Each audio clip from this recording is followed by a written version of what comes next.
En este segundo bloque de MB Noticias vamos a ya meternos en un tema que se va a conmemorar mañana, que es el Día del Químico Farmacéutico o del Farmacéutico. Y bueno, para abordar varios temas que tienen que ver con las farmacias, el rol que tiene en la sociedad, si se ha ido perdiendo, si ha ido cambiando. Bueno, estamos recibiendo con muchísimo gusto a Pablo Mujica, quien es presidente justamente de la Asociación de Química y Farmacia del Uruguay.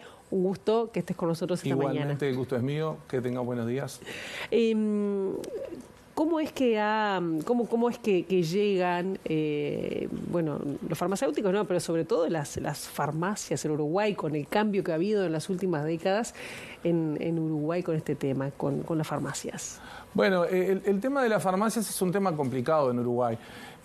La tendencia mundial de las farmacias, en la gran mayoría de los países, es que la farmacia sea vista más como un centro de salud, ¿tá?, que como una oficina comercial, que es lo que más sucede en Uruguay. Es decir, en todos los países, o la mayoría de los países, nosotros integramos en la Asociación de Química y Farmacia del Uruguay, integramos la Federación Internacional Farmacéutica, que representa a más de 140 países y más de 4 millones de profesionales farmacéuticos en el mundo, y la tendencia es a que el farmacéutico tenga su rol preponderante en la farmacia, su rol profesional, y actúe como un centro de salud. ¿Y esto cuándo cambió? En Uruguay, porque antes uno iba a la farmacia de barrio a pedir una recomendación. Sí. Esto ya ahora no. Y no es tan así, no, porque se ha ido, a mi gusto y al gusto de la mayoría de los profesionales, se ha ido perdiendo. Fue una cosa que sucedió prácticamente sin darnos cuenta en el correr de los últimos 30, 40 años. ¿Pero es por el ingreso de las grandes cadenas o a qué? Bueno, eso pudo ser, pero también es cierto que ha habido una tendencia yo la menciono, la cultura de la inmediatez, en la cual la gente ha perdido aquello del diálogo social, de conversar con el farmacéutico, con el químico, y mismo cuando va a atenderse en los centros de salud es como que a uno lo atienden rápido porque todo tiene que ser dinámico. Creo que jugaron varios factores, pero sí es probable que las cadenas, si bien hay algunas cadenas que tienen sucursales con químicos farmacéuticos durante un periodo más prolongado de tiempo, nosotros en Uruguay no podemos decir que tenemos la presencia del químico farmacéutico en la farmacia todo el tiempo que nosotros entendemos que es necesario. Pero esto, lo que te pregunto, ¿cuándo cambió? Es decir, porque antes tenía que estar el químico. Ahora aparece, dice quién es, pero no está más. ¿Cuándo pasó? No, por eso te digo, fue, digamos, para mí fue un camino que se fue quedando, que los químicos farmacéuticos empezaron a encontrar nichos laborales más interesantes afuera de la farmacia, y como hay una reglamentación que data de hace más de 40 años, que tiene que haber un químico farmacéutico, esto si bien siempre existió, no es excluyente ni le pone un horario mínimo al químico farmacéutico en la farmacia. Claro. Estoy pensando además en nuevos roles que cumple. Primero preguntarte si hay diferencias entre Montevideo Interior, que imagino que capaz que sí, todavía la farmacia sigue siendo más referente en el interior, no sé, y que hay muchas además. Sí. ¿No? Bueno, te diría que, aunque te parezca mentira, hay casos en los que sí y casos en los que no. O sea, no es una realidad tan dual la de Montevideo con la del interior. Si bien tiene la ventaja el interior que la gente, como te digo, tiene más tiempo y va y tiene más interacción con el farmacéutico o boticario, como nos decían hace 80, 90 años. A mí es una palabra que me gusta, aunque sí que a la mayoría del colectivo no. Sí se ha ido como distanciando, pero sí se mantiene esa impronta en el interior de la farmacia como más referente en lo que tiene que ver con el modelo de salud. Si bien no lo es, por lo menos hay una impronta que está más aceptada. Sí. Estoy pensando en los nuevos roles que han cumplido las farmacias o algunas farmacias. Por ejemplo, la pandemia, hablábamos recién de cuando se habilitaron los hisopados, por lo menos en algunas que quedaron habilitadas. O el expendio de cannabis. Exacto. Que también tanto ha costado. ¿Cómo eso favorece o no a las farmacias, aunque les haga dificultado. Son muy pocas las que se animan a hacer otro tipo de cosas, ¿no? Bueno, yo creo que son todos impactos positivos esos, ¿tá?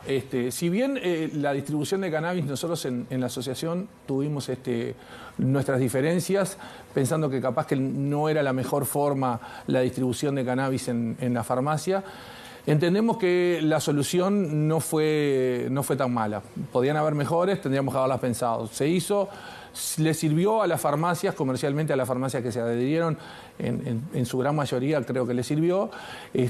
Nosotros lo que sí vimos con muy buenos ojos fue la determinación para el diagnóstico de COVID.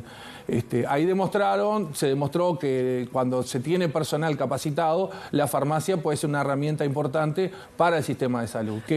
Sí. Y con respecto a lo del cannabis, son 40 las que, es decir, no ha avanzado mucho más, siguen siendo muy pocas y en algunos lugares del interior prácticamente no hay. Sí, bueno. ¿Por qué? Y eso yo no sé si todavía, a pesar de ser un país que tenemos una regulación razonablemente adecuada para el cannabis, no hay una suerte de creencia o demonización aún todavía hacia el consumo del cannabis. Es una cosa que creo que nos va a llevar como sociedad un poco más de tiempo terminar de metabolizar. Te planteo el tema de las grandes cadenas, cómo les afecta al modelo de negocios de la farmacia, es decir, la competencia me imagino que aumenta y pega. ¿O cómo lo viven ustedes? Bueno, te diría que nosotros no lo vemos tanto desde el punto de vista comercial. Eso, honestamente, se encarga más el propietario de farmacia, que, como te digo, en otros países fatalmente tiene que ser el farmacéutico, el químico farmacéutico.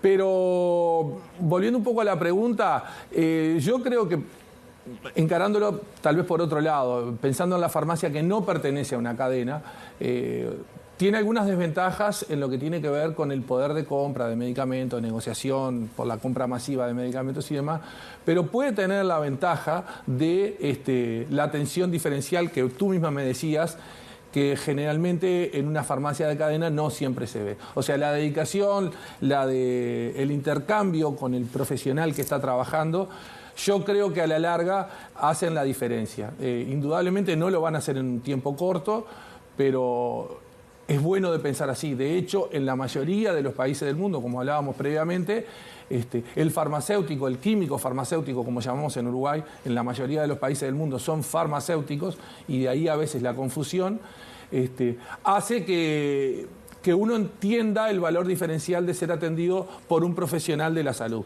como somos los químicos farmacéuticos. Ahora, ¿no pasa a veces que hay una sobremedicación en nuestro país, sobre todo en algunos sectores, ¿no? Pienso aún en las personas mayores. Sí. La polifarmacia es una realidad muy complicada. Bueno, ¿y cómo lo ven ustedes? ¿No? Bueno, porque ahí son los médicos o los geriatras los que tendrían que estar teniendo esa mirada global. A ver, el químico farmacéutico, por definición, es el profesional del medicamento. O sea, es el profesional que estudia a fondo el medicamento. No solamente eso, también nosotros tenemos una formación muy extensa en Uruguay, por eso, además de ser químicos además de ser farmacéuticos, somos las dos, tenemos conocimiento, por supuesto, de química, de ciencias básicas como matemática, etcétera, pero también sabemos de fisiología, anatomía humana y vegetal, conocemos cómo se desarrollan los fármacos, cómo interactúan en el cuerpo, en qué horarios hay que darlo, con cuáles no conviene darlos o con cuáles hay que darlos distanciados en el día para que no tengan efectos entre sí, que pueden ser o bien sinérgicos o bien de anular sus efectos. Claro. Entonces perdóname.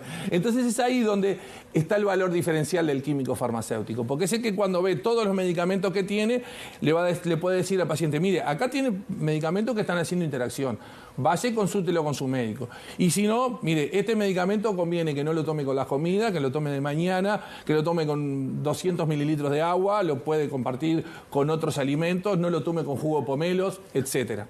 Bueno, tengo un par de preguntas después. Entonces.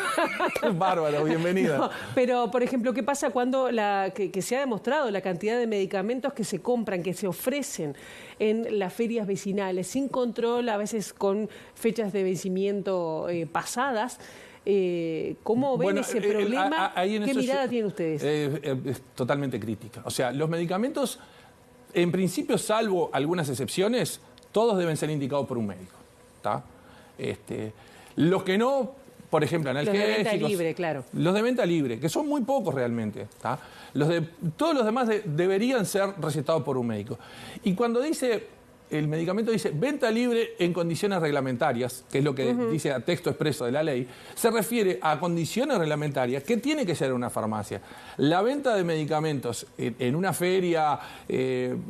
o en cualquier otro, en kioscos hay quienes venden medicamentos. Está mal, o sea, eso está pésimo, porque no se puede garantizar todo lo que viene después de la fabricación del medicamento, que es la conservación, verificar que las temperaturas sean las adecuadas para conservarlo. ¿Y ustedes notan que hay mucha gente que compra las ferias? Sí, desgraciadamente sí, porque muchas veces esos medicamentos tienen orígenes non santos, por decirlo de alguna manera, y obviamente lo van a conseguir a precios menores de lo que lo consiguen en la farmacia. Te quiero preguntar algo vinculado a esto. Hay con la diferencia cambiaria con Argentina, bueno, muchas personas compraron y siguen comprando, porque la farmacia es uno de los rubros que hubo más diferencia, incluso medicamentos en Argentina. ¿Eso cambia? ¿Hay algún riesgo para la población? Bueno, en realidad sí, porque hay medicamentos que no están aprobados, son medicamentos que no están aprobados por el Ministerio de Salud Pública acá en Uruguay. Es decir, uno corre el riesgo de estar tomando algo que el Ministerio de Salud Pública podría no haber aprobado. ¿Tá? Con respecto ¿Y cuáles serían los más riesgosos en ese sentido? ¿Antialérgicos, analgésicos? Y puede ser cualquiera, porque eso depende no solo del medicamento, sino también del paciente. Hay una trilogía que estudiamos que es paciente, medicamento y ambiente. Si alguna de esas tres patas del taburete se corta, el taburete queda inclinado. ¿Ustedes les ha llegado alguna denuncia respecto a eso? ¿De algunos medicamentos en especial por esa compra que...? No, denuncias formales no nos han llegado. Sí nos han llegado comentarios de colegas, sobre todo colegas que viven en la frontera, en el litoral. En la frontera con Brasil pasa lo mismo. O sea, a pesar de no haber diferencia cambiaria, los medicamentos en el Chuy son más baratos que en el Chuy uruguayo, o son más baratos en Santana que en Rivera. ¿Tá? Y pasa eso. Pasa, fatalmente pasa. Bueno, pasa porque también acá son muy caros y hay una diferencia brutal, lo comentábamos preparando la entrevista, entre una farmacia y otra. ¿Cómo puede ser eso? Bueno, eso pasa por el poder de compra de algunas farmacias o de ¿cómo podría decir?, de ofertas que se hacen a distintos grupos de cadenas de farmacias o distintos grupos de compra de farmacias, porque hay algunas farmacias que no pertenecen a cadena, pero sí tienen un club de compras, ¿tá? Y obtienen mejores precios que la farmacia chica, de repente, que no está asociada a nadie. Mujica, ya tenemos que terminar, pero si tuvieras que decir, bueno, ¿qué piden como asociación de químicos farmacéuticos para mejorar o cambiar la situación o el rol de las farmacias? Bueno, acá te voy a meter un par de cosas. Cortito, Mirá. Sí, cortito. Nosotros, la Asociación de Química y Farmacia del Uruguay, cumplimos 186 años, somos la asociación profesional más vieja de este país. Integramos la Federación Internacional Farmacéutica. ¿Tá? La Federación Internacional Farmacéutica tiene 21 puntos en los cuales habla de lo que tiene que ver con formación, extensión y conocimiento de los farmacéuticos. La tendencia de todos los países del mundo es que las farmacias sean un centro de salud más que un centro comercial. Es decir, en muchos casos, por ejemplo España, que tuvimos la visita del presidente del Consejo Federal de Farmacia de España y nos reunimos con la ministra Rando el año pasado, en noviembre del año pasado, incluso la invitó a ir a España para ver cómo funciona. El farmacéutico es la puerta de entrada al Sistema Nacional de Salud. ¿Pero tienen algún planteo especial para los presidenciables? No, pero tenemos pensado empezar a hablar con ellos. El tema es que Uruguay está muy lejos de eso. O sea, el camino que tenemos que hacer es bastante largo, hay que trabajar mucho, hay que transpirar mucho y vamos a tener que tomar algunas decisiones que no sean del todo simpáticas, a veces para los inversores, a veces para nosotros los farmacéuticos. Pero tenemos dos premisas. La primera es donde hay un medicamento tiene que haber un farmacéutico y ante todo la salud de la población. Esa es nuestra idea. Pablo Mujica, muchísimas gracias. Muchísimas gracias a ustedes por el tiempo. Una última, estamos en la Semana de la Farmacia, los invito a visitarla. Gracias. Ahora vamos a...